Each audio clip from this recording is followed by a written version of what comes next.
Rënja e linçmërisë po shndërrohet në një nga sfidat më serioze të vendit. Kryeministri Hristian Mickoski ngre alarmin duke theksuar se vetëm nga viti 2016 deri në 2024 statistikat tregojnë për rreth 6.000 foshnjë më pak të lindura. Mickoski nënvizoi se nëse këto shifra përkthehen në klasa, me nga 20 nxënës, deri më tani kemi 300 klasa boshe. Prej vitit 2016 deri në vitin 2024 kemi për 6.000 më pak foshnjë të lindura. Nëse një klasë është gjatë 20 metra, kemi 6 kilometra klasa të zbrazta.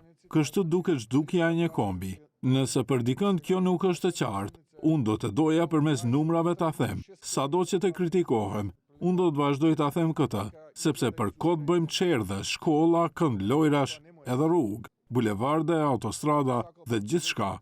Nëse nuk ka kush t'i shfrytëzoj ato. Prandaj porosia ime për të rinjt është që dashuria ndaj atë dheut manifestohet me atë që vendosim të krijojmë familje dhe të realizohemi si prindër. Derisa Mickoski bëri thirrje që prindrit të lindin sa më shumë fëmijë, statistikat flasin se familjet me shumë fëmijë në Maqedoninë e Veriut janë nën kufirin e varfërisë. Situatë e tillë ka gjithandej në botë. Nuk është kështu veçanërisht tek ne në Maqedoni. Por ne si qeveri punojmë që ta përmirësojmë gjendjen të familjet që kanë shumë fëmijë dhe absolutisht një pjesë e atyre programeve tashmë fillojmë t'i zbatojmë. Mickoski paralajmëroi se në periudhën e ardhshme do të ketë edhe programe të tjera që do të zbatohen në këtë drejtim.